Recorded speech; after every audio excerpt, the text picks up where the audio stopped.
Let's go back a long time ago, and we have man number 1 with wife number 1, and man number 2 with wife number 2.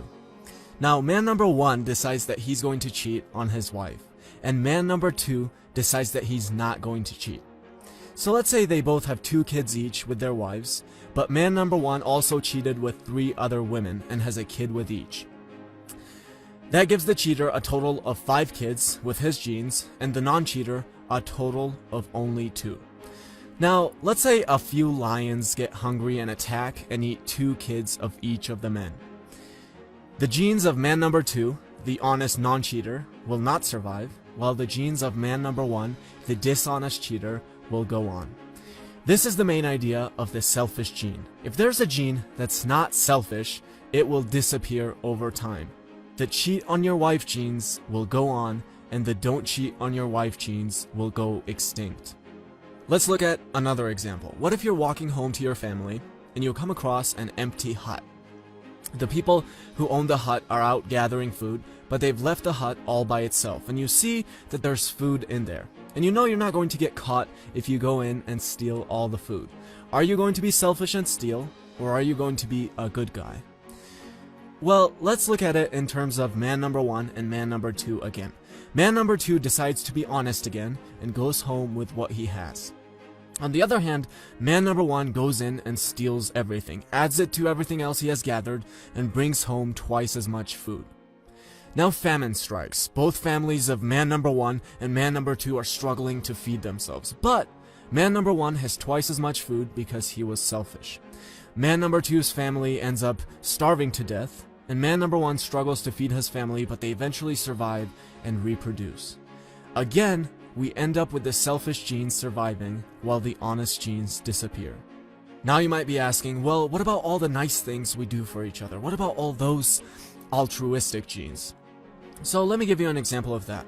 I have 2 brothers. If someone were to take a gun and tell my mom that she had to choose between the 3 of us dying or her own death, I have almost full certainty that she would pick her own death. So how does that work then? Where's the selfish gene there? A selfish gene is obviously not going to want that, right? Well, let's actually take a closer look. My mom's over 50 now, so she's not going to be reproducing anymore. She does have 3 sons, however, who are all capable of reproducing. So the decision is between absolutely no chance of reproduction or a very high chance of reproduction and survival, considering 3 healthy sons.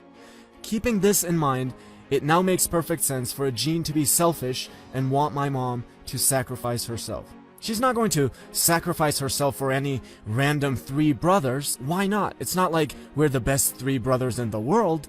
What's the difference? The difference is that they don't carry her genes. So the selfish genes logic is very clear here. When you're a 50-year-old woman and you have 3 sons, it makes absolutely perfect sense to pick your own death over the death of your 3 sons.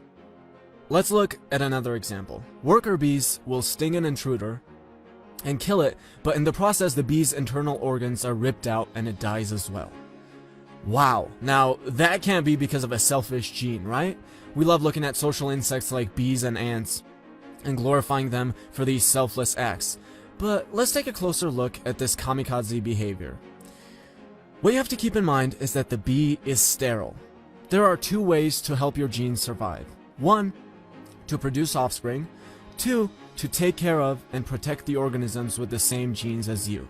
Well, since the bee is sterile and cannot produce its own offspring, it now makes perfect sense to kill itself for the organisms which do carry its genes. Dawkins says, the death of a single sterile worker bee is no more serious to its genes than is the shedding of a leaf in autumn to the genes of a tree. So now that we're not completely naive about all of this, let's make one thing clear. Of course the gene doesn't have some little brain in it that knows what to do to survive. The primitive woman didn't have a sophisticated understanding of statistics when she decided if it was a good idea to sacrifice herself or her kids. This is all just based on what they do, but what they do turns out to be evolutionarily advantageous, and therefore, through natural selection, they survive. That's it. Alright, now, what is the conclusion for all of this? Well, that our genes are selfish, otherwise we wouldn't be here, and that we're simply vehicles for these genes to transport themselves into the future, and they have no problem throwing us away once we're no longer of use to them. And of course, this is not the happiest conclusion to arrive at, and it makes a lot of people angry. People get angry at the book and Dawkins himself. Is this what you want, Dawkins? Social Darwinism? Is that what you want? I mean, some people are probably angry even at this video, but neither Dawkins nor I want to live in a society that's governed by social Darwinism. We're just simply presenting factual information. Doesn't matter if you like the fact that a husband who will cheat as many times as he can will have a better chance of spreading his genes. That's just a fact. But how can we approach this, and what can we learn from it?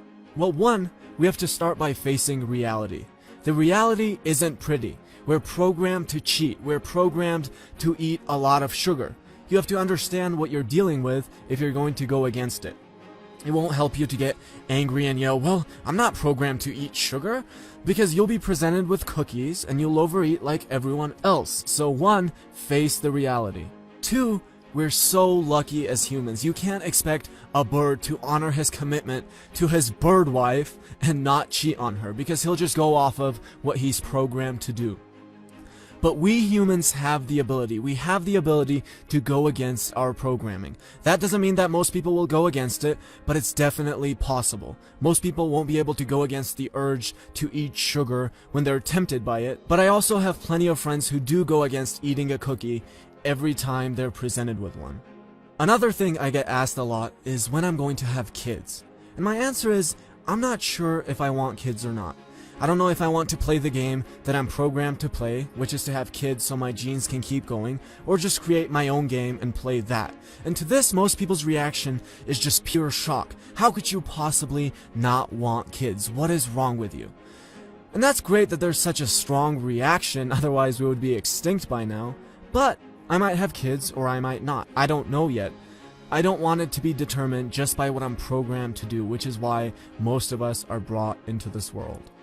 So again, two things. One, accept the facts of natural selection. Getting angry about it doesn't help you at all. Two, realize that as a human, you're extremely lucky. You've been programmed for certain behaviors, but you can rebel against them, even if it's going to be really challenging, because you'll be up against years and years of evolution. And finally, don't take this as an endorsement for being an asshole or building a family or a society around social Darwinism.